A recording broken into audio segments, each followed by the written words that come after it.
en el teórico anterior que hicimos, sabiendo muy claramente que ustedes van a empezar a partir de esta semana a preparar los exámenes parciales, que les van a dar las preguntas y por lo tanto es interesante que esta instancia les sirva también desde ese lugar. Y algo de eso vamos a poner a pensar, vamos a conceptualizar por qué las evaluaciones, por qué los parciales tienen este peso en la universidad y en la escuela en general, ¿no? Algo de esto que plantea esta última canción, el estudiante, ¿no? El estudiante como ejemplo universal, ¿no? Nos viene esa cuestión de las normas de excelencia. Cuando uno lee la letra, se encuentra con un repertorio ahí modelizado de lo que se supone que es un buen estudiante, ¿no? Incluso le van a hacer una estatua. Así que es interesante para irlo viendo. Si pensamos para atrás, la canción anterior de Campana de Palo, tan hermosa a mi gusto, también vamos a mirar algunas de esas cuestiones como aquellas cuestiones que la escuela, así como pensada como un proyecto normalizado, único, hegemónico, parece no mirar, no visibilizar, ¿no? Dice, hasta aquí llegó mi amor, o sea, como que esas escuelas que parecen perdidas de la mano del Señor, uno diría, son esos territorios donde justamente quedan como esas lógicas impensadas. Entonces, de algún modo vamos a poner, a revisar también en esta clase, bueno, si estamos pensando una única manera de pensar la escolaridad, si la escuela en sus distintas maneras tiene algo en común que va tejiendo, de qué se trata ese territorio de lo común, y por dónde pensar esto común, esto que tendría que ver con aquella cuestión que arma la idea que tenemos acerca del escolar sin suponer o presuponer que hay una única manera de ser el estudiante, ¿no? Que tiene la última canción. Y la primera que pasamos, que es una canción muy viejita, de cuando yo era más adolescente, supongo que muchas de acá no la conocen, de un dúo que la verdad no era tan talentoso, no era nuestro gran Charlie que cumplió ahora sus años, pero era más o menos contemporáneo a Sui Generis, que era el dúo Vivencia. Y tienen esa canción de Pupitre Marrón que nos mete en la nostalgia de dejar la escuela.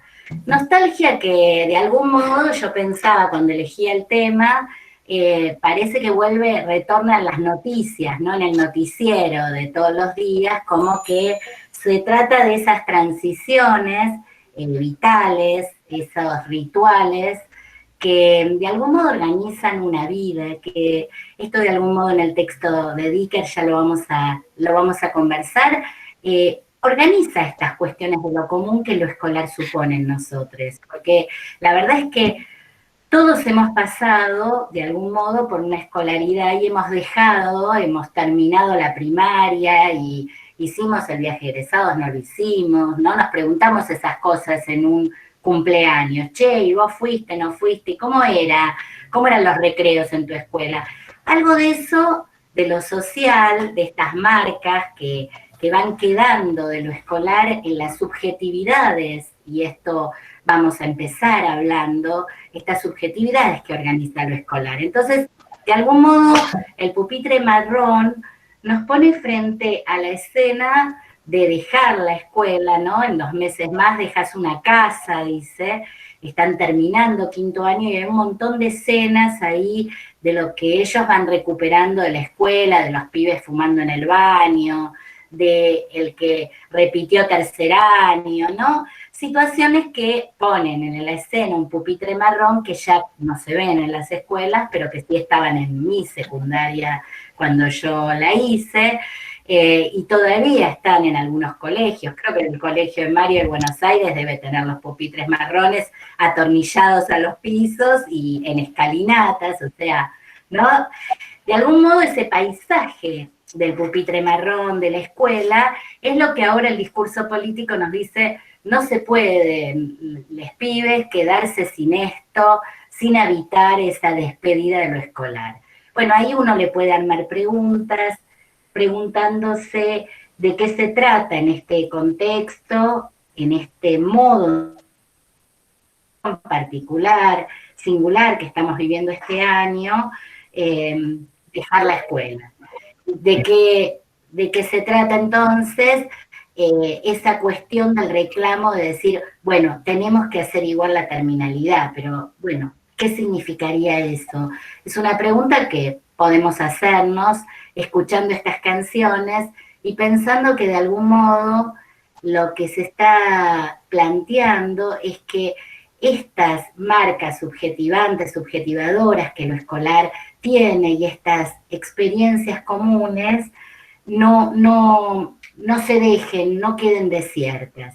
Ahora, desde otro lugar uno podría decir, bueno, pero tampoco hoy tenemos la posibilidad de habitarlas, ¿verdad? Porque ir a una plaza o no encontrarse con los compañeros o ir en grupo de 10 tampoco es exactamente el formato escolar. Entonces, estas cuestiones son interesantes porque me parece que ponen a dialogar estos textos que nos traen un poco la mirada grande de esta unidad 3, que sería la especificidad de lo pedagógico, la especificidad de este aprendizaje, la escuela como construcción de subjetividades, nos pone a pensar en términos de cómo dialoga con una situación particular. Y este diálogo lo vamos a trabajar mucho más en la unidad 4, que viene ahora, que es la de las intervenciones psicoeducativas, cuando entramos a esas situaciones singulares y tratamos de intervenir desde esta mirada que estamos proponiendo en la materia.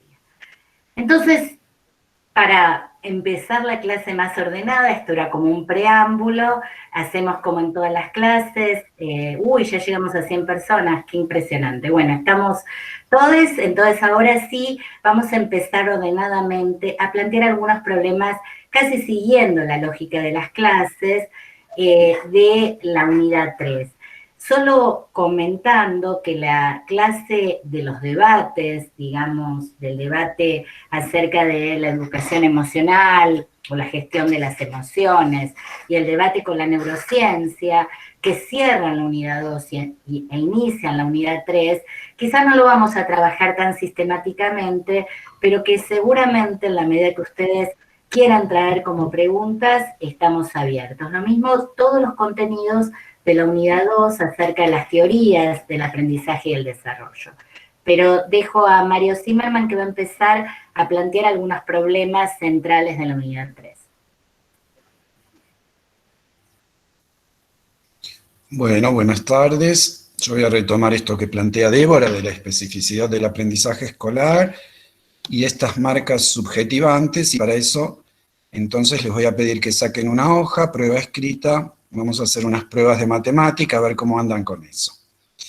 Las primeras son muy fáciles, me parece, para ustedes, que tienen que ver con una investigación que hace Stella Baruch, una investigadora francesa hace más de 30 años, que le plantea los siguientes problemas a niños de escolaridad primaria, ¿no? De los años iniciales. Por ejemplo, les plantea lo siguiente: hay 26 ovejas y 10 cabras en un barco, ¿cuántos años tiene el capitán?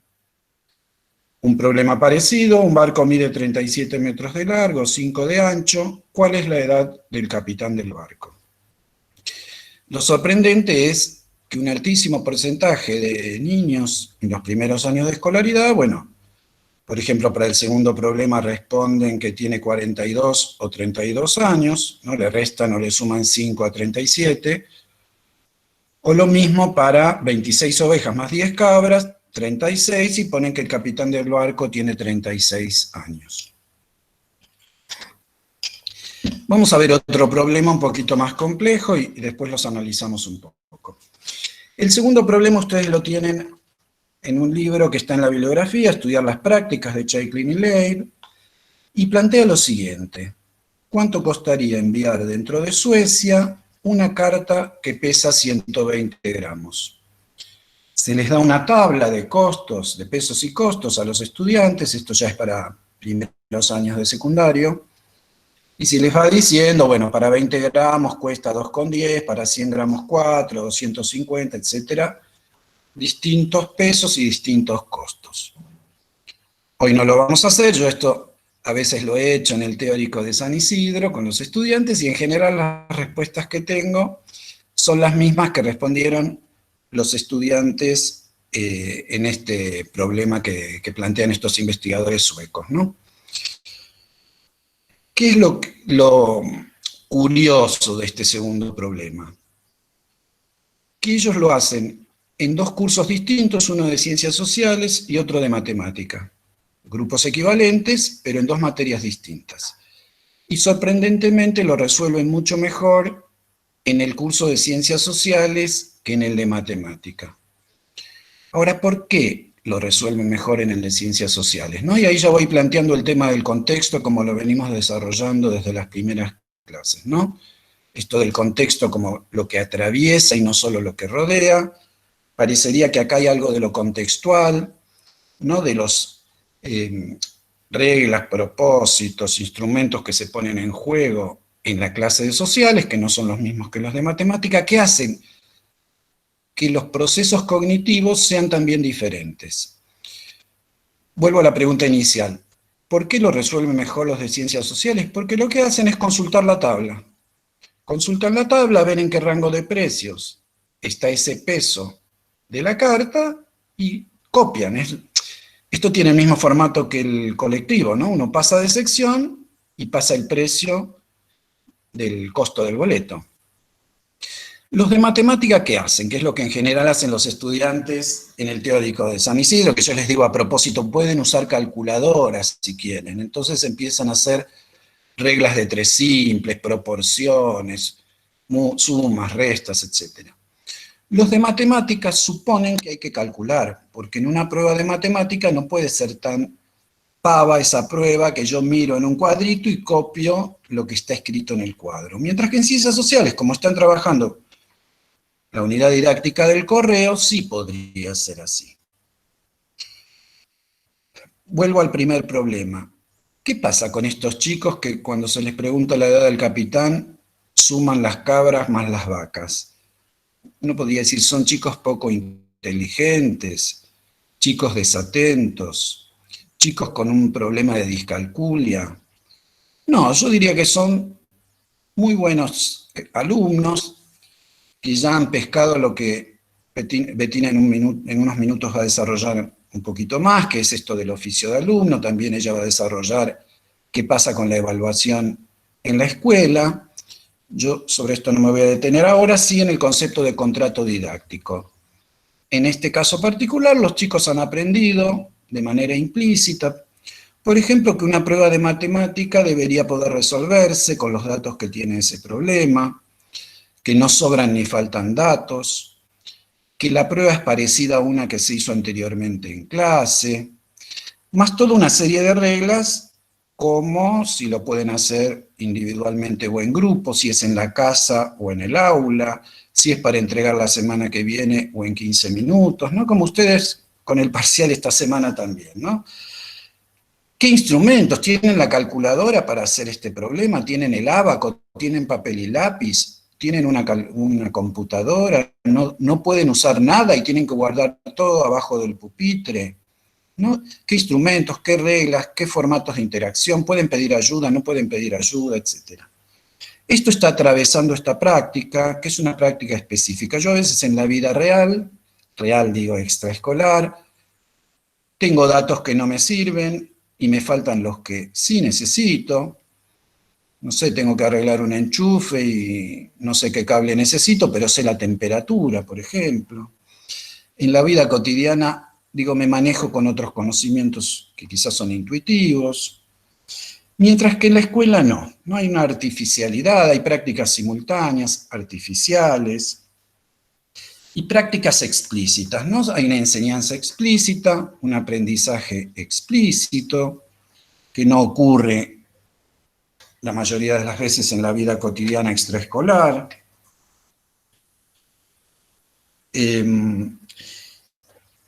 Y tiene que ver también con algo de lo que ya venimos hablando y que tiene que ver también con una de las preguntas del parcial que ustedes tienen esta semana. fíjense que yo dije esto para que los que estaban durmiendo o mirando por la ventana de repente presten atención. Yo les digo, miren que lo que voy a decir ahora tiene que ver con la pregunta del parcial y seguramente todos ahí levantaron la vista del celular y empezaron a escuchar. Digo que son prácticas que exigen una regulación consciente y voluntaria de los procesos cognitivos, de una manera muy particular que tiene que ver con los procesos psicológicos superiores avanzados, de los que ya venimos hablando en otras clases, ¿verdad?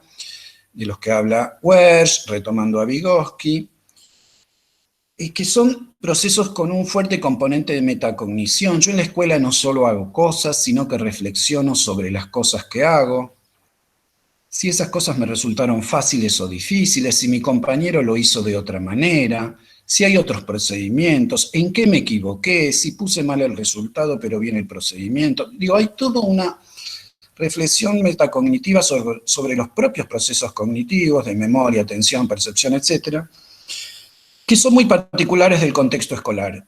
Insisto, no son ni mejores ni peores que otros, pero sí son diferentes. Y parecería que este contexto artificial de la escuela que plantea este tipo de actividades tiene un efecto muy potente en el desarrollo de estos procesos psicológicos superiores avanzados, que aparte son procesos que requieren un altísimo nivel de, decía, regulación consciente y voluntaria de los procesos, son muy cansadores, como escuchar esta clase, prestar atención. Yo querría mirar los pajaritos por la ventana, querría irme al baño o a comer, que suene el recreo, la campana del recreo y salir, pero tengo que seguir prestando atención al pizarrón, a la consigna del trabajo. Digo, son procesos que requieren un alto costo energético, vamos a decir, de los procesos cognitivos, y son muy específicos de las prácticas ligadas a lo escolar. Hay también una construcción de significados muy particular, interacciones particulares. Ustedes tienen el chiste de Miguelito, ¿no? En el aula virtual, donde en un momento él toma conciencia que las preguntas que hacía la maestra en realidad ella ya sabía la respuesta, ¿no es cierto? ¿Se acuerdan de ese chiste? Y Mafalda le dice, como diciendo, ¿recién te das cuenta? Y Miguelito dice, no, por supuesto ya me había dado cuenta, a veces sonroja, ¿no? Esto de que él pensaba realmente que la maestra preguntaba cosas que desconocía. A ver, acá hay una pregunta de que hay varios compañeros intentando entrar. No sé si esto se está... No me aparecen acá para entrar. Que salgan y vuelvan a ingresar, pero no me... No salta la pusieron en el grupo de la comisión. 2 o 3 compañeros pusieron eso ya. Ya somos 100, claro. Sí, pero... No, pero esta cuenta está habilitada para 150 personas, así que salgan cualquier cosa, intenten volver a entrar porque no saltan los cartelitos. Bueno, ahora aviso, gracias. No, de nada.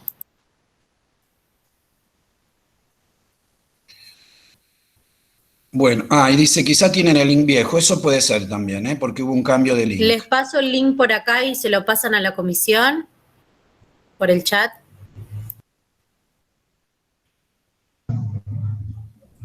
Sí, dale, gracias.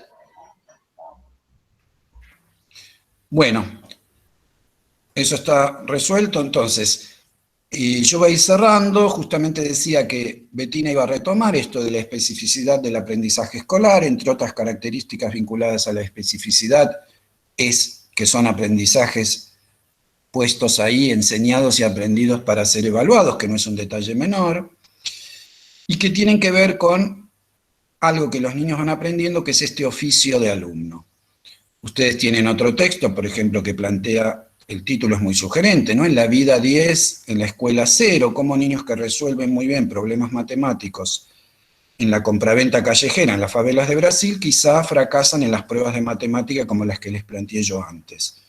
Y esto también tiene que ver con un contexto específico y prácticas muy particulares. Bueno, sobre esto retomamos en todo caso en un rato y vemos también qué pasa con las teorías de Piaget y de Vygotsky, en qué medida nos pueden aportar algo la comprensión de estos procesos. Betty, ¿seguís vos entonces? Vale, gracias. Hola, buenas tardes a todos y a todas, ¿cómo están? Bueno, ya Mario anticipó de qué me iba a ocupar, y siguiendo con lo que él trae, ¿no? Con pensar estas prácticas pedagógicas que son muy específicas y muy diferentes a las que se dan en otros contextos, la evaluación y la acreditación, ahora vamos a ver si es lo mismo o no, ustedes tienen igual esta aclaración hecha ya en el video de la clase, es una práctica inherente al sistema educativo. Pero como venimos planteando desde el comienzo de la cursada, también las formas o desde las perspectivas, desde los supuestos que vamos mirando, vamos entendiendo el sujeto que aprende, el aprendizaje escolar y también la evaluación. ¿Sí? Entonces, Perrinú plantea la evaluación entre dos lógicas, ya vamos a ver dónde aparecen algunas tensiones ahí, pero quiero mostrarles como dos grandes paradigmas para pensar la evaluación. Y acá también les traigo un ejemplo que suelo trabajar también en los teóricos en la presencialidad, es un ejemplo que no me pertenece, sí, pero que está en un libro sobre currículum, donde se plantea una escena donde una profesora de geografía en este caso, en unos primeros años del secundario, llega y toma prueba sorpresa, les dice, como dijo Mario recién, un poco en chiste, por suerte absolutamente en chiste, saquen una hoja, les voy a tomar prueba. Frente a esto, algún alumno se anima y le dice, profe, usted ayer no dijo que iba a tomar prueba, y ella les respondió, lo siento, conmigo van a tener que estudiar, el que no estudia, lo lamento. Entonces toma la prueba. Cuando devuelve las notas a la semana siguiente, el 90% de los estudiantes están aplazados y la docente les plantea que van a tener que ver cómo hacen para levantar la nota o se la llevarán, ¿sí? Esto ya tiene unos cuantos años, así que no era por objetivo, se llevaban la materia entera. Como cuando Débora era menos adolescente, porque dijo menos adolescente, no dijo adolescente. Muy bien.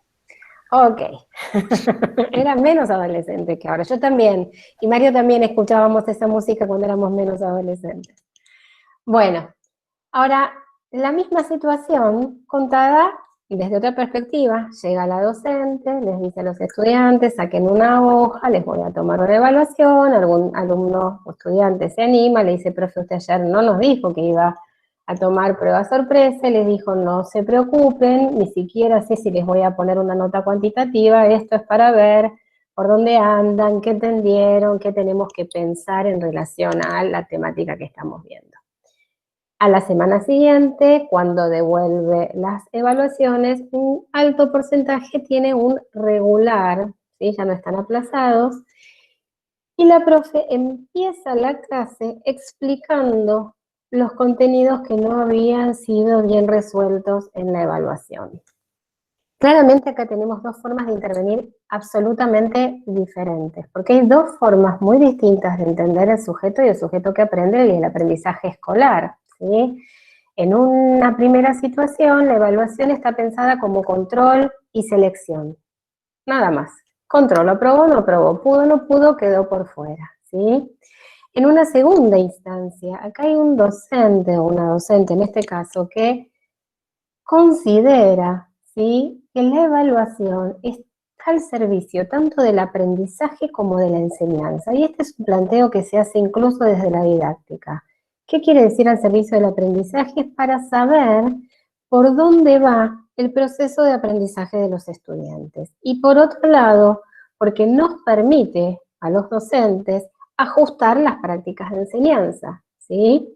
En este caso, bueno, la docente planteó que iba a revisar sus estrategias de enseñanza. Uno podría decir, también podríamos revisar qué pasó con la consigna.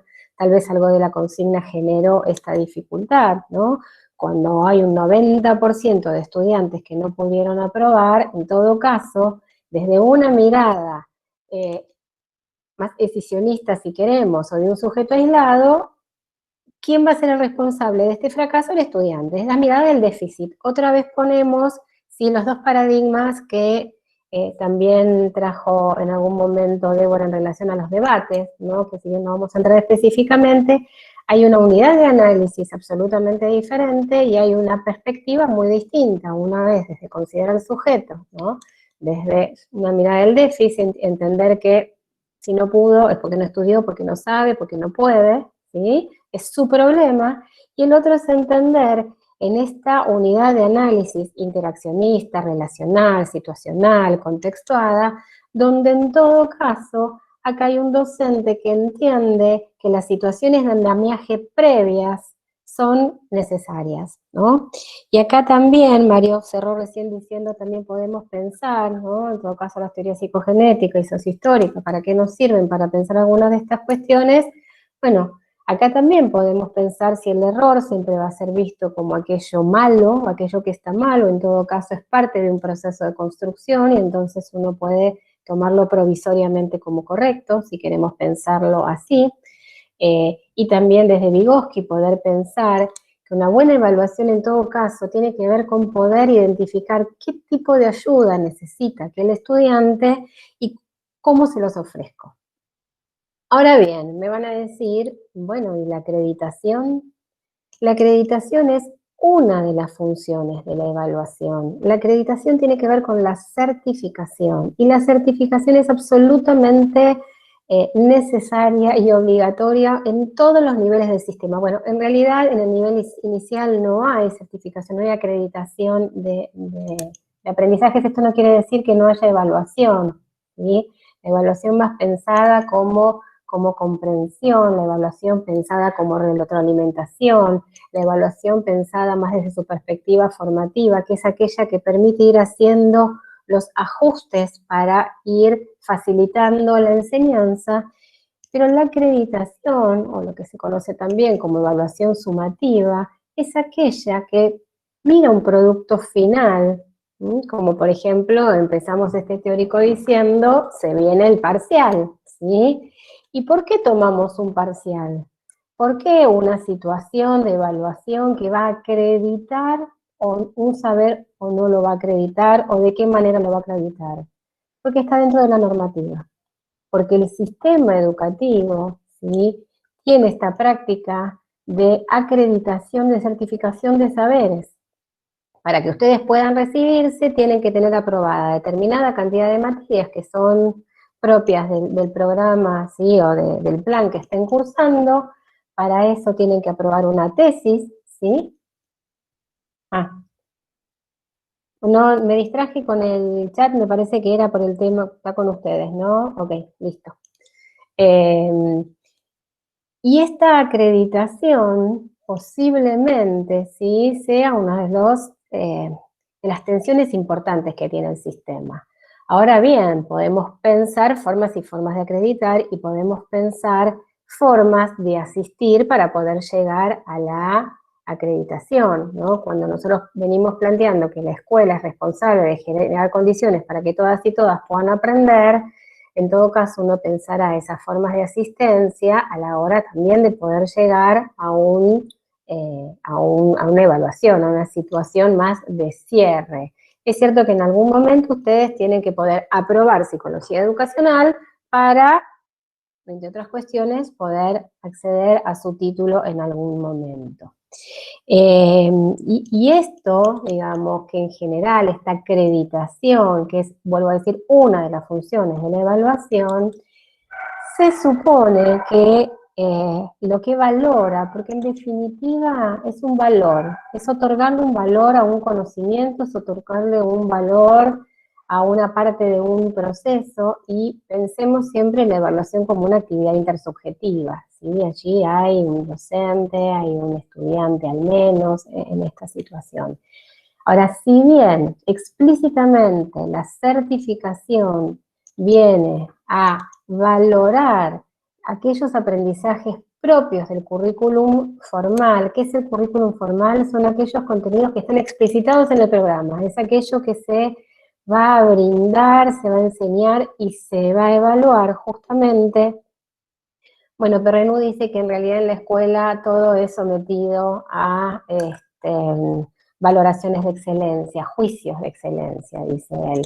Entonces hay algo de este currículum ya no tan formal, sino de este currículum más oculto, de aquellas prácticas que no son tan ocultas porque todos los conocemos en el marco de la escuela, pero que muchas veces también son evaluadas, que tienen que ver con esto que traía Mario del oficio del alumno, que el oficio del alumno es haber entendido esas normas, esas reglas, esas actitudes, que de alguna manera dan cuenta que uno entendió cuáles son las maneras adecuadas para permanecer en el sistema, ¿no? Qué cuestiones van a ser bien valoradas en el marco del sistema educativo y cuáles no van a serlo. Bueno, hasta acá dejaría para que Débora vos puedas seguir y en todo caso retomamos después con las preguntas, salvo que haya algo muy específico de lo que acabo de plantear que no vi el chat. No, en principio estuvimos charlando un poquito sobre el tema del cupo. Del cupo, sí. Sí. Ahora Florencia va a intentar abrir para poder pasar por YouTube también la clase. La verdad es que estamos un poco extrañados porque es la segunda cuenta que uso, que no, son cuentas Google no básicas, sino que tienen potencial de 250 personas y no nos estaría funcionando. No sabemos muy bien a qué se debe. Antes funcionaban perfectamente, así que a lo mejor es un cambio que hizo el propio sistema. Después, en todo caso, Constanza, nos contás cómo hacen con 2 aulas. A nosotros nos es bastante interesante esto de estar el equipo docente de profesores adjuntos aquí juntos, digamos, para dar la clase y escucharnos y poder dar una clase distinta. Si tenemos que estar divididos, cambia, pero bueno, vamos a seguirlo pensando y viendo cómo hacer. Entonces... Perdón, ¿puedo sí. decir una cosa? Sí. Que justo hablando de esta cuestión de la evaluación que permite de alguna manera ajustar la práctica de transmisión también, como una contracara, estaba viendo el otro día que apareció en las redes una foto de una prueba que había tomado una docente y decía, enumere los seres vivos y los seres no vivos. Y el chico había puesto, bueno, como unos dibujitos de los seres vivos parados y del otro lado había puesto como patas para arriba. Y le había puesto un 1. Y yo pensaba, ¿no? Ese 1 reflejaba más que la respuesta, la bronca de la docente por haberse dado cuenta de que su consigna estaba muy poco precisa, ¿no? Sí. Sí, lo que trae... Perdón, no, Betty, te dejo, sí, por favor. No, digo, es un ejemplo muy, muy interesante, estuvo circulando. También es interesante pensar algo que traía Mario antes, ¿no? De la construcción de sentidos y de significados, ¿no? Y si claramente esta docente no esperaba esta respuesta, bueno, uno podría plantear o reviso mi consigna o en todo caso converso con este estudiante a ver cómo lo pensó antes de llegar a ese 1. Pero bueno, a veces cuando la mirada está puesta solamente en el producto, sin poder pensar qué fue sucediendo en ese bueno, estas son las notas que aparecen, ¿sí? Más que pertinente tu ejemplo, tu acotación.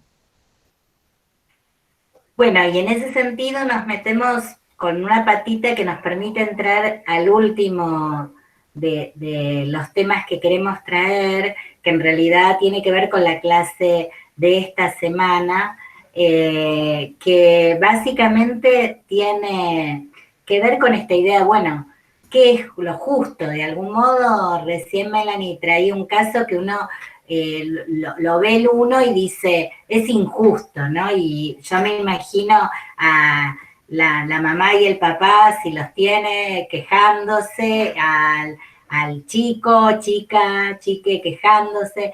O sea, esta cuestión de la justicia académica, de algún modo, la justicia curricular, es una dimensión que nos permite meternos con algo que de algún modo plantea el cierre de la unidad 3 y el inicio de la unidad 4, que es este bloque de problemas que de algún modo quedan estructurados en los temas de la clase 10, que tienen que ver un poco con el horizonte de los derechos. La educación como un campo de derecho humano, y por lo tanto, cuando estamos metidos en la perspectiva de los derechos, estamos metidos también en la perspectiva de la ética. Por eso es un buen inicio todos los textos de esta clase para que ustedes puedan pensar o poner a pensar cuestiones del ejercicio profesional y las cuestiones ligadas a la intervención, porque de algún modo lo que vamos viendo es que la educación no es estrictamente, y tiene que ver con lo que Mario empezó a decir, esta artificialidad, estas prácticas específicas, esta descontextualización de los instrumentos de mediación que suponen estas cuestiones que rompen las prácticas cotidianas y arman una nueva cotidianeidad, que es la cotidianeidad escolar. Bueno, todo esto juntos, de algún modo, arma un espacio que en realidad genera una cultura que es una cultura ajena, decíamos en la unidad 1, a la cultura infantil, a la cultura juvenil, a la cultura adolescente, y que de algún modo está impuesta. Entonces, en realidad ahí empieza a sonar raro la educación como derecho, pero en definitiva, cuando uno se la pregunta pensando en la perspectiva de los textos, está pensando hasta dónde la educación puede ser, aún con estas marcas que en definitiva plantean toda esta ajenidad al sistema de vida natural de los chicos, entre comillas, en todo caso justamente, dado que no hay naturalidad de los chicos, dado que no hay vida, digamos, en abstracto, lo que terminan siendo son modos de desarrollo, generando modos, decía Mario, de traccionar el desarrollo. Y por lo tanto, los pibes que están por fuera del sistema, lejos de estar salvados de estas cosas tremendamente injustas que hacemos los docentes cuando ponemos un 1 en esta prueba, terminan siendo más vulnerados en sus lógicas vitales, en trayectorias vitales. Por eso la escuela empieza a aparecer en este final de esta unidad, de nuevo, como esa oportunidad, ¿no? Como esa oportunidad que en definitiva puede ser una oportunidad de ampliación de derechos. Entonces, en ese sentido, el primer texto que traemos en esta clase es para pensar el texto de Vaquero, que trae una discusión sobre el concepto de educabilidad.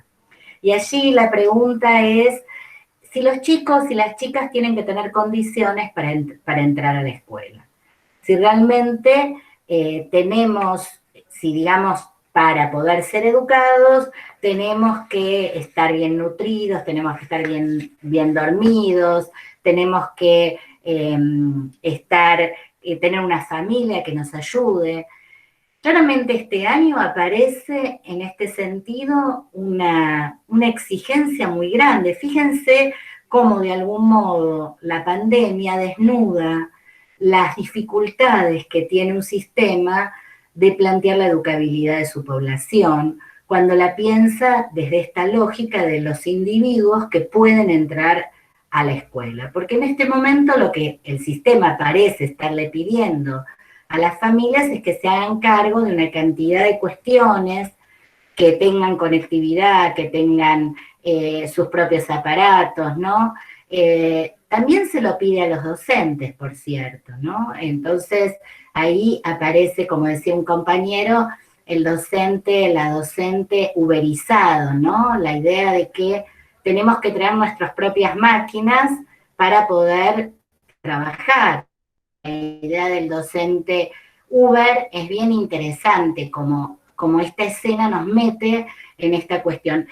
Situación que ya en la facultad era corriente, porque de verdad la mayoría de nosotros tenía que llevar su propia computadora para, por ejemplo, usar el cañón en la facultad. Entonces, digo, estas cuestiones de hasta dónde los individuos son educables es algo que planteó la UNESCO con quizás buenas intenciones alrededor del año 2000 para decir, bueno, en realidad para que los pibes tengan una mejor escolarización tienen que tener una cantidad de cuestiones aseguradas de entrada. Ahora, lo que esto revierte, en definitiva, es que responsabiliza a los individuos de los problemas que tiene el sistema educativo de garantizar derechos. Algo así que después vamos a ver en la unidad 4, que retorna con el problema de todo lo que es el sistema de integración, digamos, llamado inclusión, pero que de algún modo hace a las familias responsables de las maestras integradoras, etcétera, etcétera. Entonces, bueno, ahí vemos cuestiones bien interesantes que nos plantean cómo la unidad de análisis esta de los individuos está jugada en estos conceptos y en estas concepciones. Lo que va a plantear Vaquero, lejos de esto, es la idea de que deberíamos pensar que sean las situaciones las que generen mayor educabilidad, las situaciones educativas. ¿Por qué no analizar si una situación amplía o restringe derechos? ¿Cómo pensar que hay, por ejemplo, podríamos pensar que estos exámenes puestos así como solamente juzgados por el producto, restringe derechos? ¿Por qué restringe derechos? ¿Por qué lo llamamos injusto? Porque en definitiva no da la posibilidad, parece como mera acreditación, vacía la posibilidad de que en una escena común nos pongamos de acuerdo acerca de cuál era la lógica, interrogar ahí, y entonces lo que aparece en todo caso es este duro esqueleto de la norma que nos pone en blanco sobre negro, oficio de alumno, oficio de enseñante, y nos deja fuera de la experiencia común, del territorio de lo común, que es el paso al texto que trae Gabriela Dicker, como planteando de que en algún punto tenemos que pensar nuevamente cómo se define lo común en educación. Porque durante mucho tiempo, y esto nosotros volvemos a la unidad 1 para poderlo pensar, en aquella fundación conjunta de la escuela moderna, de la infancia moderna y de la psicología como disciplina. Por supuesto nosotros nos referimos a la psicología educacional, pero rige para toda la psicología, sobre todo la psicología evolutiva, la psicometría, a imagen y semejanza de esta escuela. Pareciera que lo común es justamente la escolarización. Y la escolarización pareciera que es una forma de escuela y que la normalización de esas infancias quiere decir la adecuación de las niñas a ese modelo que la escuela está planteando. Por eso ciertos chicos, aquellos como los que cantaba la canción Campana de Palo, quedan por fuera de esta mirada de lo educable, porque esa cultura escolar homogeneizadora y hegemónica, uno podría decir, genera, decimos en la clase, una especie de particularismo. Para aquellos que han cursado ética, quizás reconocen ahí algunas miradas de este problema. ¿Se sigue escuchando o me quedé? ¿Estoy bien? Bien. Porque cuando los veo medio congelados, pienso que me estoy quedando sin internet. Entonces les decía, esta idea particularista, ¿qué significa? Que generamos una idea de universal, pero ese universal, lejos de ser justamente una categoría que nos incluye a todos y a todas, lo que hace es llevar al lugar de universal un particular. Y por lo tanto arrasa estas diferencias que tenemos entre culturas particulares.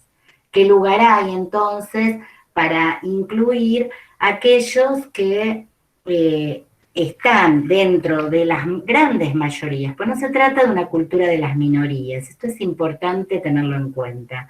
Cuando estamos hablando de inclusión, sobre todo en nuestro país, ligado a población en situación de vulnerabilidad social, como se lo llama, o situación de pobreza o gente pobre, estamos diciendo que cuando estamos en la franja entre 0 a 14 años, la mitad de la población de Argentina está en esa situación. O sea, entre 0 y 14 años, 0 a 14 años, las niñas de nuestro país son pobres. Con lo cual, lo que estamos planteando es que esa cultura escolar, claramente, en la medida que la pensamos desde esta mirada como única, desde esta mirada que aquellos que no pueden, que no vienen comidos, que no vienen dormidos, que entonces no pueden entrar a la escuela, estamos generando prácticas claras de exclusión, de doble exclusión, y ahí entramos a lo que llama Graciela Frigerio en su texto, la cuestión de generar lo que se llama la obediencia debida de la orden de exclusión natural. Esto significa, hay pibes que vienen como marcados por esto que una directora nos dijo en un trabajo de campo, lo pusimos en la clase, que son discapacitados sociales, dice esta directora. Vienen marcados por un destino que los supone que no tienen una cantidad de cuestiones que la escuela esperaría que traigan para poderlos incluir. Fíjense cuánto requisito estamos poniendo cuando se trata de un derecho. En esa mirada de que, bueno, estos pibes, imagínense, uno lo puede poner del lado que sea, ¿no? Las familias no acompañan, estos chicos no tienen una casa, ¿no? Por ejemplo, en población de calle, o lo puede poner del lado de no tienen los valores que se necesitan de respeto, de autoridad. Bueno, en el lugar que uno lo ponga, está pensando que hay toda una población que no puede acceder, así como está, a la escolarización. Y por lo tanto, en ese punto, piensa esas situaciones como situaciones individuales e inexorables, inmodificables. Lo que nos plantea Graciela Frigerio es justamente la transformación de esta mirada desde una apuesta política. Leyendo entonces ahora para atrás, a Gabriela Dicker diría, lo común, en todo caso, no es una cultura única que ya está dada, homogénea, sino sería esa experiencia que por universal, por apostarla al universal, la fuente es el INDEC. Está en la clase planteada. Es una encuesta del INDEC que tiene su fuente ahí en la clase número 10. Fíjate, en un pie de página la vas a encontrar, ¿sí? La estadística es de chicos entre 0 y 14 años. Entonces les decía, volviendo para atrás, entonces al texto de Dicker decíamos, lo común lejos de ser una cultura única y pensando en todo caso que esa cultura lo que tiene es que violentar las culturas de origen, se trata de empujar los límites, va a decir Judith Butler, de ese universal, para posibilitar que todos y todas puedan participar de esa cultura. Y para eso tenemos que pensar, ahora con Vaquero, la educabilidad ya no como una condición de los individuos, sino como una condición de las situaciones.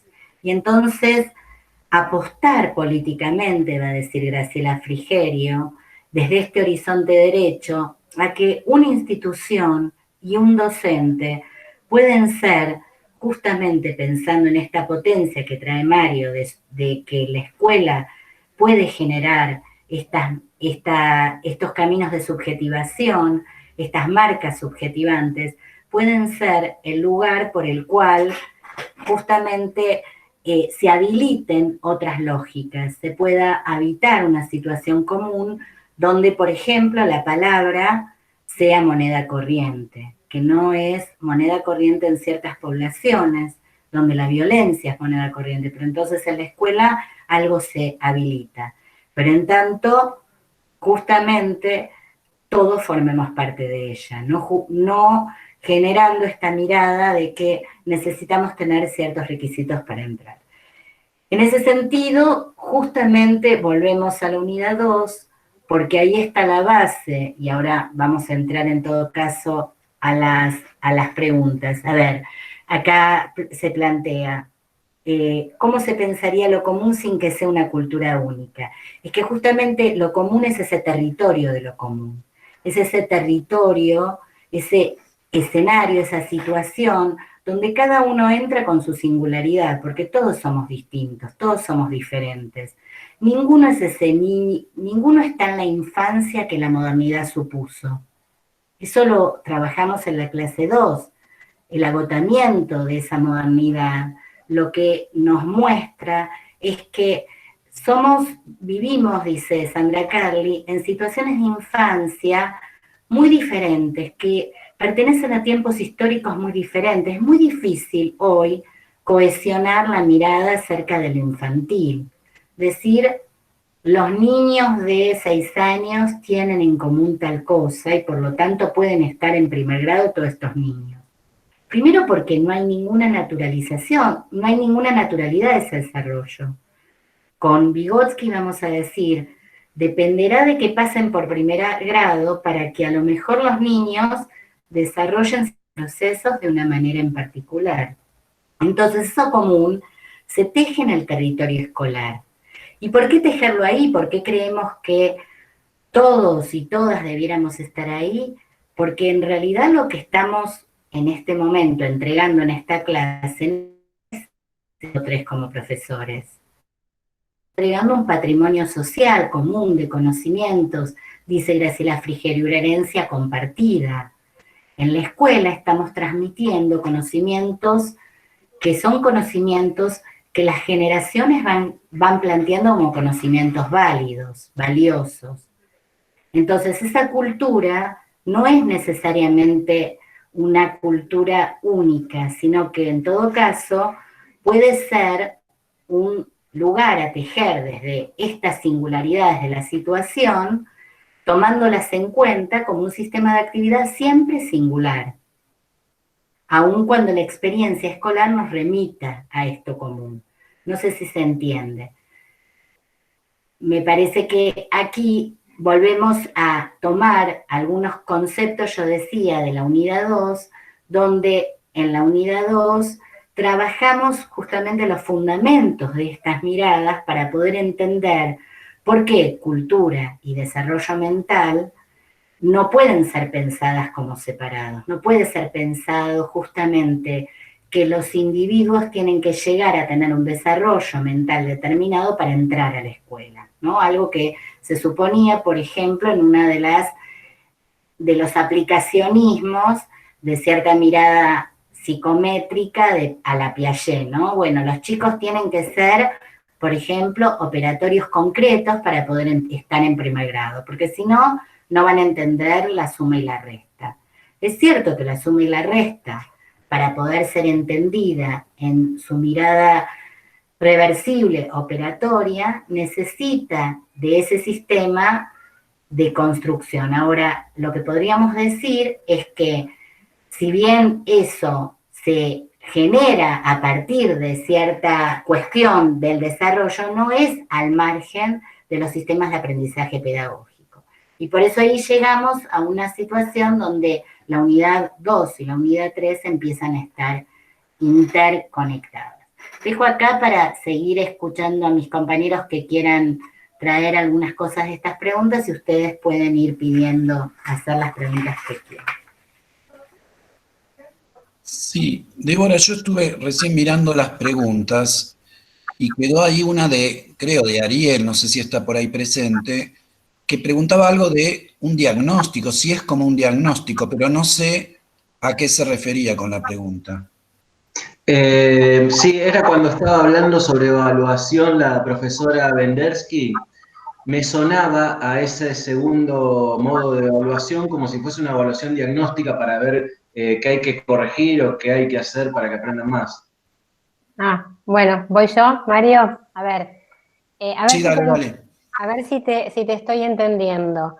Hay varias clasificaciones para pensar la evaluación cuando hablamos de evaluación escolar, ¿sí? No estamos hablando ni de evaluaciones de inteligencia, ni de evaluaciones neurológicas, ni de evaluaciones psiquiátricas. Estamos hablando en este caso de evaluación escolar y o mejor dicho, evaluación de aprendizajes, porque en realidad en la escuela también se pueden evaluar las planificaciones, también se puede evaluar el trabajo docente.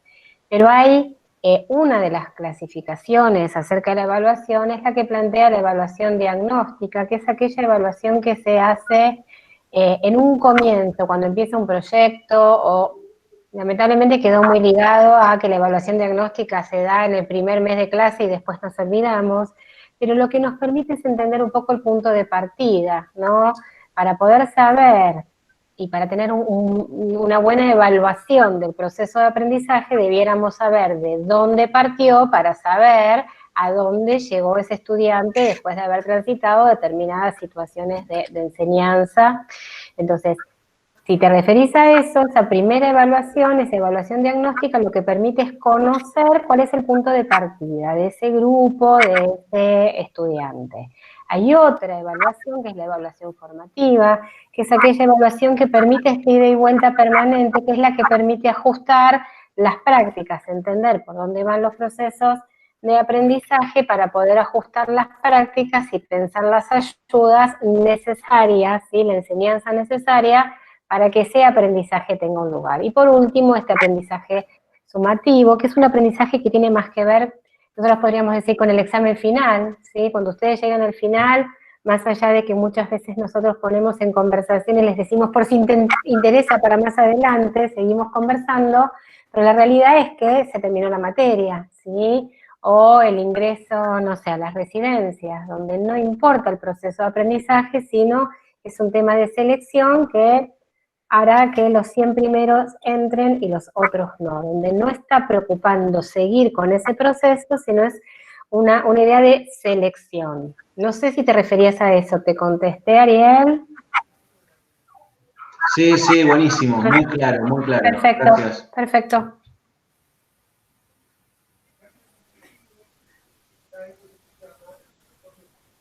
Invitamos, si quieren hacer preguntas, pueden ser de lo que hablamos, de la unidad 2, lo que quieran preguntar.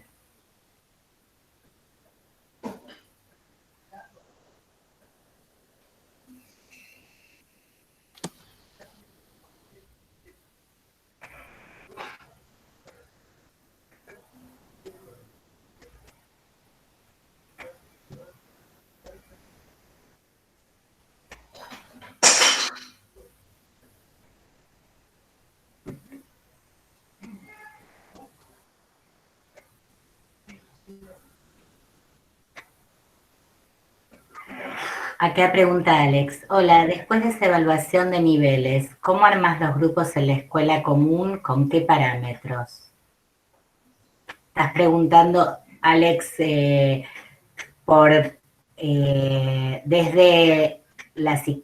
un lugar, desde el aula, ¿desde dónde? ¿De dónde lo estás pensando la intervención? Desde el aula.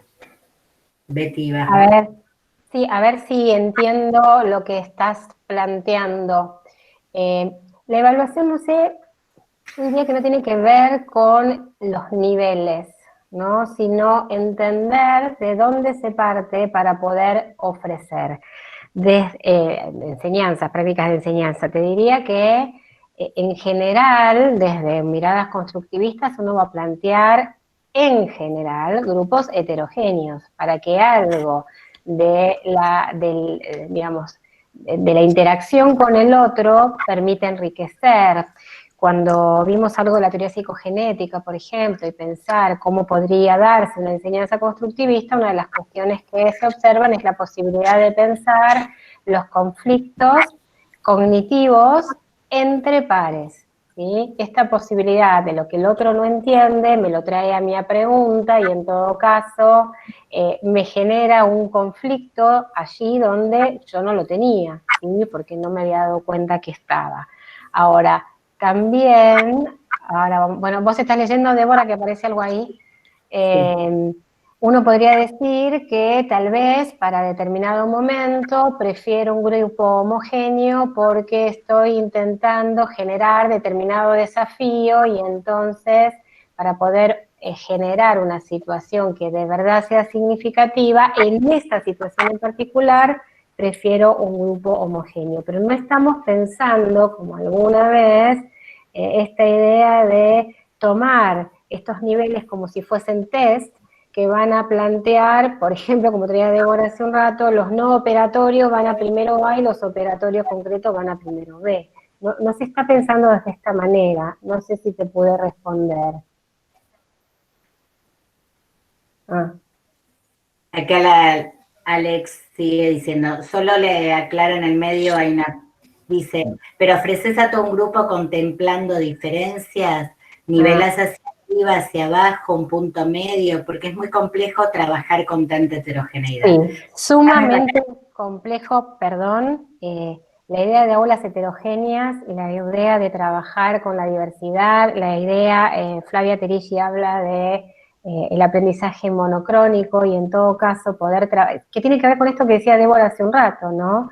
Porque cuando ese común puede ser más amplio, aloja las diferencias, en definitiva. A ver, nadie supone que dos personas sean iguales, ¿por qué vamos a suponer que dos personas aprendan igual? En todo caso, ahí nos encontramos con los núcleos duros del sistema que seguramente generan tensión, ¿no? Todos juntos y a la vez. Sí, es bien complejo, es una de las grandes tensiones que también, ¿no?, tiene el sistema, hacerle lugar a la singularidad en el marco del colectivo, pero también es parte de la riqueza. Débora, ibas a decir algo, yo te interrumpí. Bettina, yo también quería agregar algo, que es un tema, bueno, y aparte la mitad de la biblioteca dice una cosa y la otra mitad, pero en principio por este planteo que a veces uno escucha de, si yo pongo dos niños de distinto nivel juntos, perjudico al que está más adelantado porque se atrasa. Si tomamos la perspectiva que venimos desarrollando de Vygotsky, podríamos decir que, por ejemplo, yo pongo dos niños en distintos niveles y uno ayuda al otro, por supuesto el que es ayudado se beneficia, pero también se beneficia el que ayuda.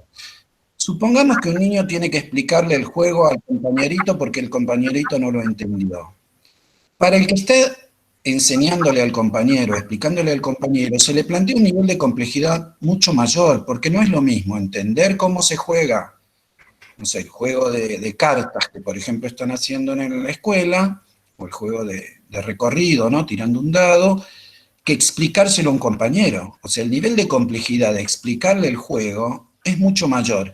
Y en ese sentido el beneficio es tanto para el que ayuda como para el que es ayudado. Digo, habría que ver si siempre es así.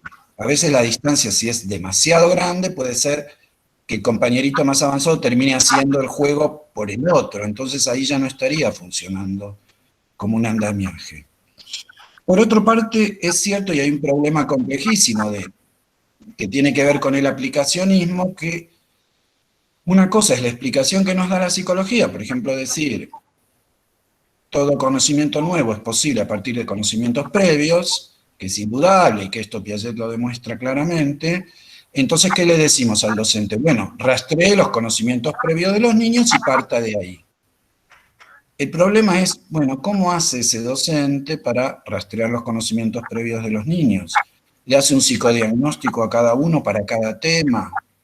Y aunque pudiera hacerlo, por ejemplo, le decimos haga preguntas al grupo amplio y vea qué responden los niños.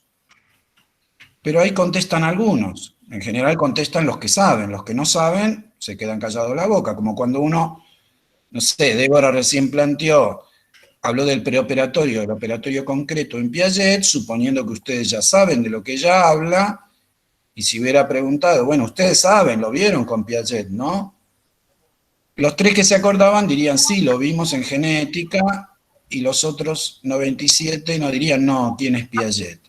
Quiero decir, la respuesta al grupo amplio la contesta el que sabe en general, y no el que no sabe, y ahí se vuelve a complicar el cortocircuito en estas interacciones. Es cierto, es muy difícil saber cuáles son los conocimientos previos, y ahí hay un planteo entonces de la psicología que es muy interesante, pero que cuando lo llevamos al aula hay que repensarlo desde la especificidad del aula. ¿Cómo yo puedo saber los conocimientos previos? Una vez que los sepa, ¿cómo armo los grupos? ¿Armo grupos heterogéneos? ¿Armo grupos heterogéneos? ¿Para qué cosas sí? ¿Para qué cosas no? Digo, hay que pensarlo en el aula. Sí, Me parece que lo que vos estás diciendo, Mario, se articula con algo que está preguntando Alex. Quería tomarlo también en parte con lo que Mariana trae. Y a ver, Jimena, a ver si vamos leyendo las cosas. Me parece que tiene ahí una pista de por dónde va la cosa, ¿no? Me parece que cuando uno dice ya lo aprendió, o lo está aprendiendo, está pensando desde una perspectiva de que el conocimiento es un estado, se tiene o no se tiene, hay saber o no hay saber.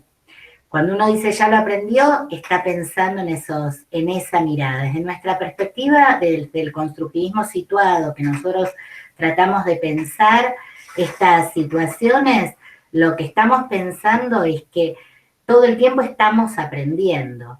Y uno diría, bueno, pero si el que ya, por ejemplo, aprendió el algoritmo de la suma, si se lo está pensando con un compañero, ¿qué está aprendiendo? Y ya lo aprendió. Y está aprendiendo muchas cosas porque en principio seguramente su compañero le hace preguntas que no se le habían ocurrido y eso lo, digamos, hace que ese conocimiento, Piaget habla de que cuando uno, por ejemplo, adquiere un determinado esquema o estructura, lo necesita usar. Hay algo que se llama asimilación funcional, lo usamos muchas veces. Luego hay algo que es la asimilación generalizadora, o sea, lo generalizamos una cantidad de situaciones y luego tenemos como una asimilación recognoscitiva, dirá él, que vamos distinguiendo cómo aplicarlo. Fíjense, en solo un esquema, cuántos niveles de cuestiones de regulación suponen. Entonces, aún desde el propio lugar del algoritmo de la suma, hay mucho para aprender enseñándole o trabajando con un compañero que todavía no lo sabe.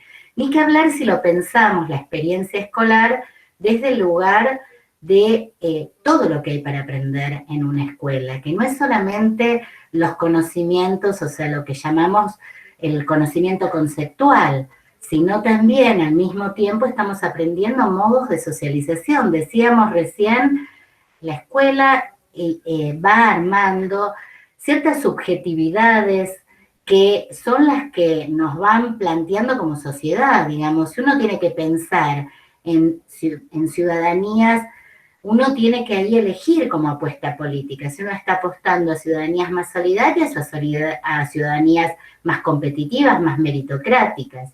En un caso, yo voy a armar aulas donde el primero que terminó se saca un 10 y voy por esa y vamos y armo cursos distintos, los que tienen 10 en tal cosa, que vayan a tal cosa, etcétera. O en el otro caso voy a tratar de trabajar desde estas diferencias. Ahora, en ese sentido, me parece que es interesante la pregunta que hacía Mariana, ¿no? Que tiene que ver, yo la leo, no sé si Mariana va para ahí, cuando Mariana dice, en relación al diseño curricular desprendido de la Ley Nacional de Educación y sus famosos contenidos básicos comunes, ¿cómo se articula el concepto de educabilidad? Después de tantos años, no se produjeron más consecuencias de expulsión que de alojamiento de las diferencias. Y yo creo que ahí más que de educabilidad estás preguntando quizás por la inclusión educativa, hasta dónde, decime si es así. Entonces, en un punto no podría estar de acuerdo con vos, y lo vamos a trabajar mucho ahora en la unidad que sigue. Yo les propongo que la estudien igual, aunque no va a ser evaluada en el parcial. O sea, yo recién le acabo de decir a Trinidad que no va para el parcial, y no hay un parcial que va a evaluar la unidad 4, pero apostamos a que tengan ganas de leer los textos de intervención. Ahí vamos a trabajar el problema de la inclusión. Y es verdad que hay un discurso de la inclusión educativa que no coincide con las prácticas de las escuelas a la hora de incluir. Uno diría, hay una realidad de integración educativa, de integración escolar, no de inclusión en el sentido pleno. Ahora, si lo miramos como que se avanzó o no, yo diría que se avanzó. O sea, de nuevo, si lo ponemos en relación con mi infancia, yo realmente no tenía ningún tipo de experiencia de estar en un aula, por ejemplo, con niños, niñas que hoy pueden ser pensados como del espectro autista, que mi hija ha tenido, por ejemplo, en sus experiencias. Nunca estuve en un jardín con alguien, compartiendo un aula con alguien con síndrome de Down. No era común que en la escuela pudiese venir alguien sordo. O sea, uno diría, ¿avanzamos lo que la ley plantea? No. En ese sentido estamos muy atrás. La ley va por delante de las prácticas y de la cultura que tenemos. Y en eso vamos a trabajar qué tenemos que cambiar en todo caso, para que la inclusión sea real. Pero desde lo que era la escuela de la segregación, una escuela que separaba, digamos, aquellos que hoy todavía tenemos algo de eso, digamos que está planteado en todo el sistema de educación especial que tiene el sistema educativo. Bueno, hemos avanzado a ciertas prácticas de integración que no son pocas, ¿no? En la facultad, por ejemplo, el año pasado, tuvimos una compañera que es no vidente, bueno, en realidad tiene es ambliope. Disminución visual. Tiene una disminución visual muy grande. Y fue realmente para nosotros, fíjense cómo ahí está la cuestión de hasta dónde el desafío es para la situación y para los docentes, de cómo realmente generar condiciones para que ella pueda estudiar. Y no los teníamos, hubo que hacer toda una cantidad se me fue el nombre, de adaptaciones curriculares y de artefactos mediacionales, y bueno, el desafío era desde nuestro lado, ¿no? Ahí hay más preguntas. Y aparece una en relación, por lo menos la que acabo de ver, si no es lo mismo integración que inclusión. Y en principio, más allá de que muchas veces se homologuen, lo que uno puede plantear en términos generales es que responden a paradigmas diferentes, a conceptualizaciones diferentes, ¿no? La integración tiene que ver con ese momento, porque, a ver, las diferencias fueron tenidas en cuenta, o por lo menos visibilizadas siempre en la escuela. El tema es cómo se fueron tratando a lo largo de los años, y poder pensar que en algún momento se planteó la posibilidad de la integración de los niños o niñas con discapacidad para ir de la escuela especial a la escuela común. Y en esta idea lo que se intentaba era tratar de que no se vean esas diferencias y de generar la mayor cantidad de accesos, adecuaciones, sostenes, para que pudieran parecerse lo más posible a los de la escuela común. Este es un poco el paradigma de la integración. En cambio, el paradigma de la inclusión lo que plantea es hacerle lugar a esas diferencias. Y en todo caso, esto trae a pensar que no todos necesariamente tienen que hacer el mismo recorrido de aprendizaje, no todos necesariamente tienen que llegar a los mismos resultados. Bueno, tenemos un montón para trabajar, los vamos a dejar con Isiga para que lean toda la bibliografía de la unidad 4, pero tiene que ver básicamente con esto, ¿sí? Con paradigmas distintos. Hoy hay todo un movimiento, nuestro sistema educativo se define como sistema educativo inclusivo, quiere decir que intenta generar que todos los niños, niñas, jóvenes y adolescentes estén incluidos en el sistema educativo. Bueno, lo que podemos pensar es cuáles fueron aquellos dispositivos que se fueron generando para que así pueda ser, ¿no? Porque que esté hecha la ley no quiere decir que necesariamente esto se cumpla. Pero bueno, mucho para trabajar en relación a esto. Yo que, no sé, perdón, quería retomar la pregunta de Anaí, que quedó perdida. Sí, no sé si vos... Los microgenéticos. Sí. ¿Querés más, Mario? Bueno, completalo vos, si querés. Con respecto a la pregunta del nivel microgenético, tiene que ver con procesos muy puntuales en dominios específicos. Podríamos analizar cómo alguien aprendió o desarrolló habilidades, por ejemplo, para utilizar un Meet, un Zoom, y se podría hacer una investigación sobre eso, y ahí hablaríamos de un proceso microgenético. No sé, Débora, si querías agregar algo más. Sí, por ahí para que sepan porque a lo mejor no todos miraron de qué tratan estos dominios genéticos, y es interesante repasarlo, ya que estamos, ¿no? O sea, básicamente cuando estamos hablando de dominios genéticos de los 4, estamos hablando básicamente de la perspectiva sociohistórica. Nosotros decimos que las dos tradiciones que vemos, sobre todo la de Piaget y la de Vygotsky y sus sucesores, son genéticas.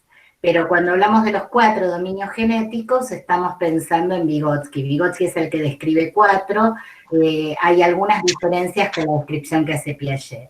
Y Vygotsky ahí plantea el dominio, digamos, todo lo que es la filogénesis, que eso tiene que ver con la historia de la especie humana, la ontogénesis, que tiene que ver con la historia de un individuo a lo largo de su vida, y luego tenemos la... Perdón, lo que Piaget llama psicogénesis, ¿verdad? Exactamente. Y, digamos, la diferencia que Piaget no había incluido en su descripción es el tercer dominio genético, que es el histórico social o el histórico cultural, que tiene que ver con las maneras en que la cultura se va desarrollando y va cambiando, que ahí hay cuestiones que no son del orden filogenético, ya somos todos homínidos superiores, etcétera, etcétera, pero claramente esto que Mario trae a lo largo del uso de ciertos artefactos mediacionales, nuestros modos de acción mediada y por lo tanto los sujetos que somos vamos cambiando. Entonces no es lo mismo la mediación a partir de pantallas que la mediación escritural, que la mediación oral. Esos son cambios que son socioculturales, están en ese dominio. Los microgenéticos son periodos muy cortos de tiempo, o más cortos de lo que implican las etapas de una vida. Uno podría decir que hay microgénesis a veces en entrevistas, por ejemplo, la entrevista psicológica, las buenas entrevistas, en muchos casos son microgénesis. ¿Por qué?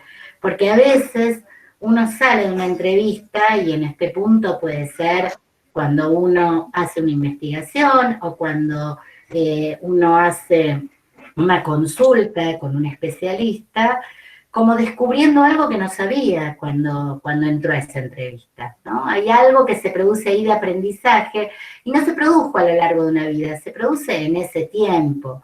También podría ser al interior de un tratamiento psicológico una cantidad de sesiones, esos son cambios microgenéticos, las transformaciones en una clase o en un aula. Nosotros, por ejemplo, aspiramos a que ustedes hagan cambios microgenéticos, una microgénesis, que entren a la materia con algunas concepciones, con algunas maneras de pensar los conceptos y terminen la materia pensando los diferentes. Eso es microgenético.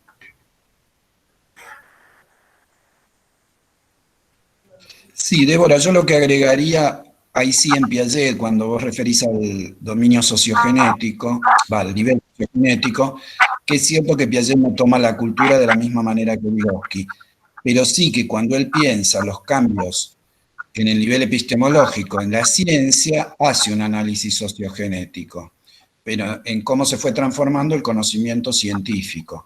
Es cierto, como vos decís, uno lo está pensando de la misma manera la cultura que Vygotsky, pero sí que toma en cuenta en ese sentido el nivel sociogenético. Sí, y uno podría decir que en la investigación de Emilia Ferreiro sobre justamente los procesos de construcción, de conceptualización de la lectura y la escritura, hay una gran investigación sociogenética y sociocultural, porque ella realmente investiga cómo a lo largo de la historia de la humanidad se fue generando los sistemas escriturales.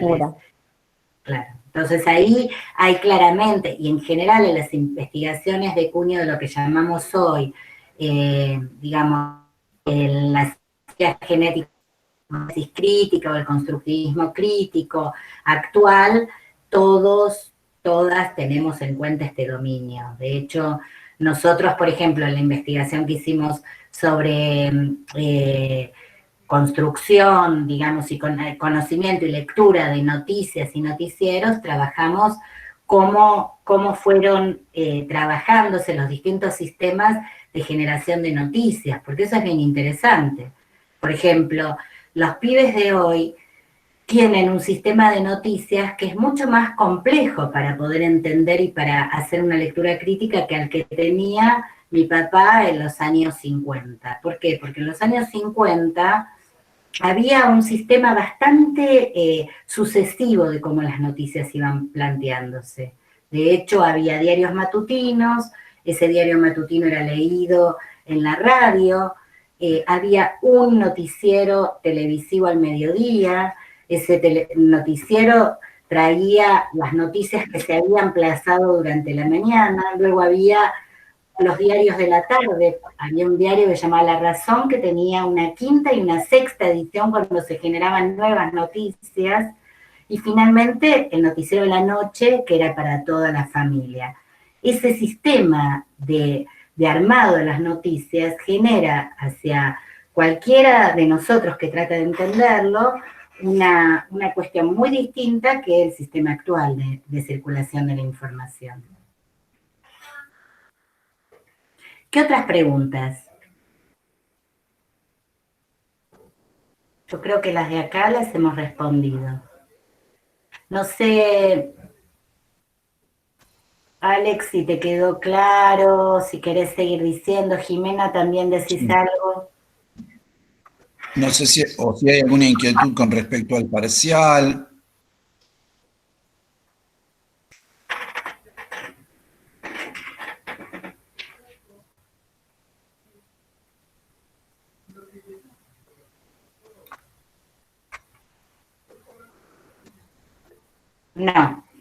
No va a contener un video, ¿o sí?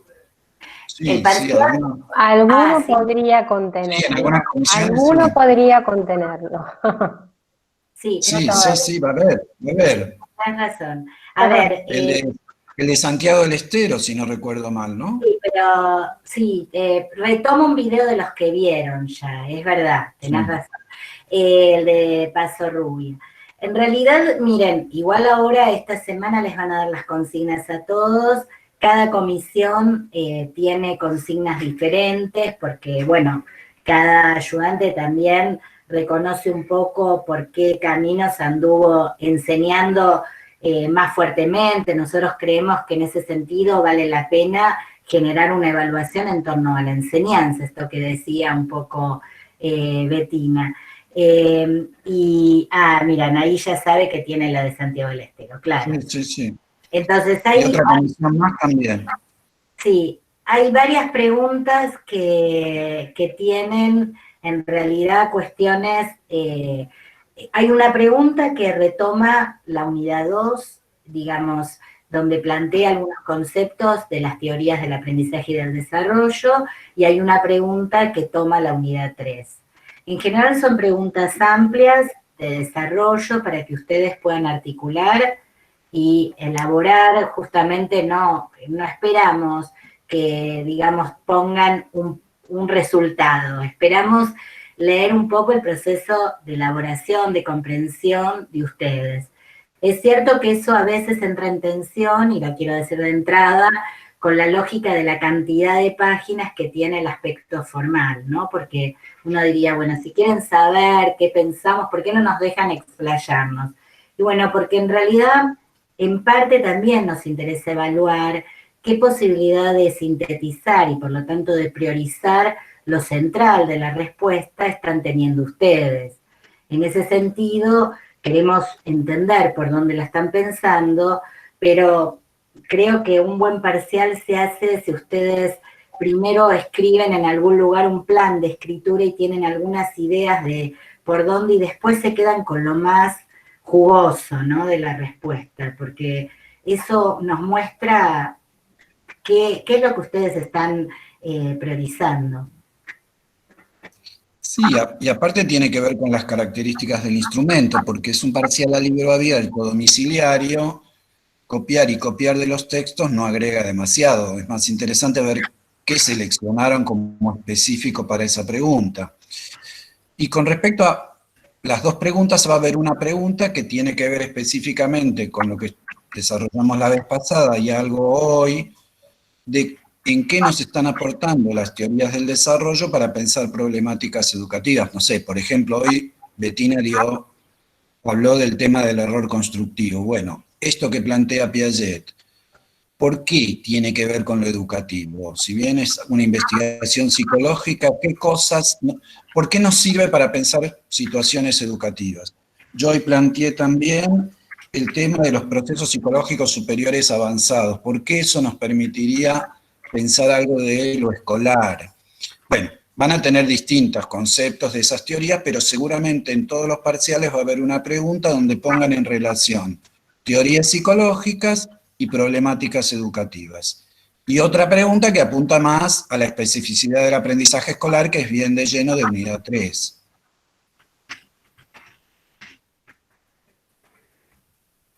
Y no sé si hay más preguntas del parcial. Yo le estaba respondiendo por el chat a Alex un tema que estaba planteando acerca de lo utópico de esta perspectiva. Y realmente nosotros queremos justamente en esta materia, creemos que vamos mostrándoles en la clase experiencias que están trabajando desde estas miradas, tanto desde las miradas inclusivas como de las miradas que hacen lugar a las diferencias. El docente que vino la vez pasada a charlar con nosotros, que trabajó la experiencia del museo en el aula, trabaja con esta perspectiva.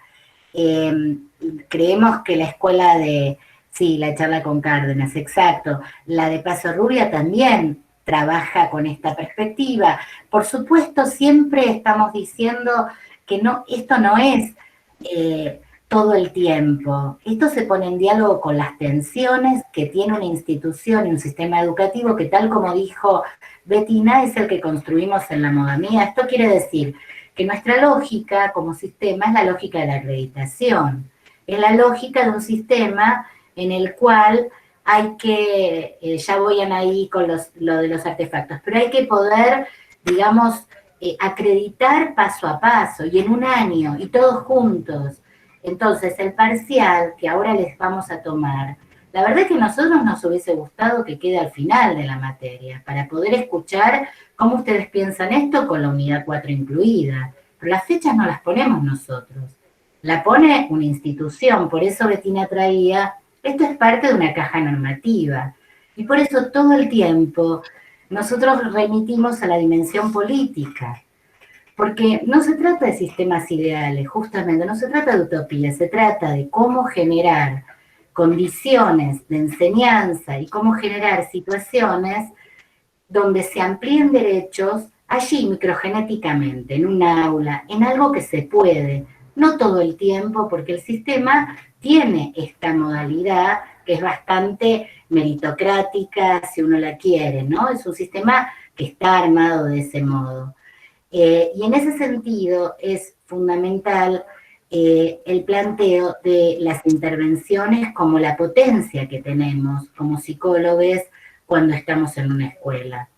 Porque si no, parece que todo debe cambiar para que podamos transformar algo. Y la verdad es que no creemos que pase por ahí.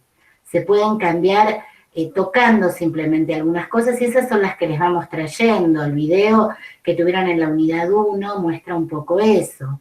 ¿Qué les pasa a los pibes cuando atraviesan un proceso de aprendizaje determinado? Los videos, por ejemplo, que tienen, que son de Hacelo Corto, que son de cine, son todas experiencias donde el cine está en la escuela y en escuelas públicas. Esos pibes logran reflexionar sobre situaciones en la escuela. En la vida no podrían ponerse a pensar sobre lo que les pasa con la tarea, como en este video que van a tener esta semana, que es el video solo, cuando no pueden ni siquiera entregárselos a los padres. Pero cuando pueden armar una película basada en eso, y eso es posible porque la escuela genera los artefactos mediacionales, digamos, y ahí entramos en la idea de artefacto, para poder aprender mediados por el cine. Por ejemplo, el cine es un poderoso artefacto mediacional en el aula, algo nuevo se introduce ahí. Entonces, la pregunta era, Anaí, voy sobre eso. Artefactos. Los artefactos retoman la idea vygotskiana de instrumento mediacional. Cuando Vygotsky habla de instrumento mediacional, está pensando en una relación triádica en un modo que hay de conexión entre sujeto y objeto, de esta manera que tenemos de relación los sujetos humanos con la cultura, que es siempre mediada por instrumentos. Esos instrumentos, preguntan ahí, ¿son herramientas? Para Vygotsky no, son herramientas y signos. Herramientas en el sentido de que transforman en muchos casos materialmente la realidad y signos que transforman semióticamente la realidad. Y los artefactos son la mirada que tiene algunas lecturas más culturalistas que hay de la obra vygotskiana, la lectura de Michael Cole, por ejemplo, de Irio Engström, que ustedes tienen en la bibliografía, que plantean que en ese vértice de la pirámide, digamos, en ese triángulo, lejos de haber meros instrumentos mediacionales, hay formatos de relación de mediación que son materiales e ideales a la vez, que tienen ese componente material y que al mismo tiempo es ideal. Un ejemplo de esto, por ejemplo, es, supónganse el PowerPoint, por poner un ejemplo. El PowerPoint uno podría decir, es un recurso, es un instrumento, es una herramienta, un recurso didáctico, pero el PowerPoint tiene una cantidad de tiene una forma material, pero tiene una cantidad de cristalizaciones implícitas. Hasta que llegó el PowerPoint al aula de la facultad, los alumnos escribían todo lo que decía en el pizarrón. El pizarrón era el texto a copiar en el aula, ¿vieron? Era el artefacto mediacional. Cuando vino el PowerPoint, aparece, por ejemplo, una cosa que se parece mucho más al libro que el pizarrón. Entonces, si uno está en una clase con pizarrón, yo les pregunto en el teórico de la facu, ¿ustedes qué están escribiendo? ¿Todo lo que yo digo? Dicen no. Fíjense cómo ese artefacto de la lengua oral, la oralidad en una clase, no todo se copia. ¿Están copiando todo lo que pongo en el pizarrón? No, dicen, ¿no? Porque en principio en el pizarrón se hacen, ¿copian todo el Power? Sí. Porque el Power, digamos, tiene ahí un uso de ese artefacto, más allá de su materialidad, una concepción de que los docentes lo armamos y ahí hay casi un libro escrito, ¿no?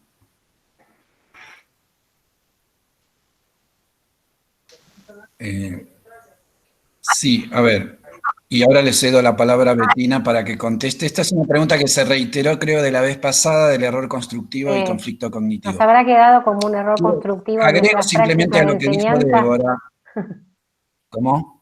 Nos habrá quedado como un error constructivo en nuestra práctica de enseñanza, ahora lo revisamos, pero responde vos y después lo tomamos. Sí, no, simplemente agrego a lo que planteó Débora lo siguiente, que es una metáfora que a mí me gusta. Cuando nosotros le damos un lápiz a un niño en la escuela, no le estamos dando simplemente un cilindro de madera con grafito adentro. Ese lápiz condensa 5.000 años de historia del sistema de escritura humano. Quiero decir, ahí no es una mera herramienta que deja marcas, está condensando, digo, 5.000 años de historia. En ese sentido, es un artefacto. Bueno, y ahora sí, dejamos la palabra a Bettina con este error constructivo que reaparece. Por eso lo vamos a revisar, tal vez tendrá que ver con nuestras prácticas y acá estamos ajustando, ¿no? nuestra forma de enseñanza. A ver, tomemos un ejemplo. Imaginemos un niñito, una niñita que escribe 17 y pone 107, ¿sí? 10 y 7. Uno podría decir, esto está mal, es un error, y también desde esta mirada más de la acreditación, decir no sabe, no lo aprendió, o uno puede ver ahí que hay cierta lógica soportando esa escritura, ¿sí?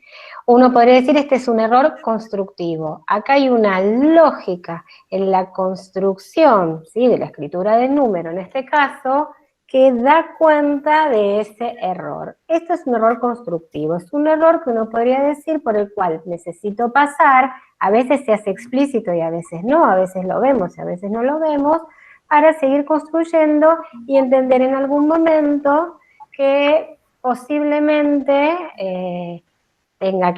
pueda aprenderlo. Y acá tomo algo de lo que pasaba antes que traías, Alex, en relación a las diferencias en el aula.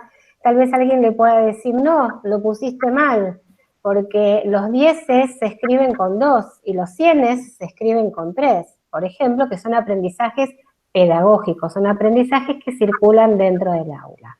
Ahora bien, el conflicto cognitivo lo podemos pensar desprendido de este proceso de equilibración que trae Piaget para explicar el pasaje de un estado de menor conocimiento a otro de mayor conocimiento. Es un proceso. Cuando vemos, ¿no? Esto lo traía Débora el otro día, vemos este error constructivo es un estado, es un momento particular con determinado nivel de equilibración, o de equilibrio, que le permite por ahora o no ir respondiendo los requerimientos que le van dando la escuela. Ahora, podría pasar que en algún momento esta persona diga, me da igual escribir 17 y 17 con el 0 en el medio, porque no le genera ningún conflicto, porque todavía no entran, ¿sí? No es una perturbación, sus esquemas, ¿sí?, de asimilación no toman esto como una cuestión a resolver. En cambio, en algún momento, tal vez, va a darse cuenta, por ejemplo, porque cada vez que se encuentran con escrituras parecidas tienen 2 y no tienen 3, algo del orden de lo externo le va a generar, ¿vieron cuando hablan todo el tiempo de asimilación y acomodación? Sujeto se transforma y objeto se transforma, es exactamente esto. En este proceso constructivo, la interacción con el objeto va obligando a los esquemas del sujeto a modificarse. Esto tiene que ver con el conflicto cognitivo, donde hay una perturbación que va a generar la necesidad de revisar los propios esquemas para tratar de avanzar, superar ese conflicto. Pero el error constructivo es aquello que vemos, es aquel estado, es aquel momento en que nosotros podemos observar, por ejemplo, esto, como traíamos el otro día algunas escrituras, o cuando decíamos que un niñito supone que en un vaso largo hay más cantidad de agua o de líquido que en otro ancho, ¿no? Las típicas situaciones que nos fue mostrando Piaget, o Mario traía la vez pasada, no sé si ustedes estaban, que si tengo 7, no sé, bolitas de plastilina y el otro también tiene 7, ¿cuánto tenés vos? 7, ¿yo cuántos tengo? Iguales, ¿no? Uno tiene más, ¿y por qué? Eso es un error constructivo, esto da cuenta de una lógica que es parte de ese proceso de construcción. No sé si se entendió, no, ya no me acuerdo quién lo había preguntado, estaba por arriba. ¿Era Jimena? Sí, Jimena. ¿Te respondí? Brenda lo preguntó. Brenda, porque acá tengo el error constructivo, puede generar un... ok. Preguntó Brenda y siguió Jimena entonces, perfecto. Brenda y Jimena, ¿les respondimos?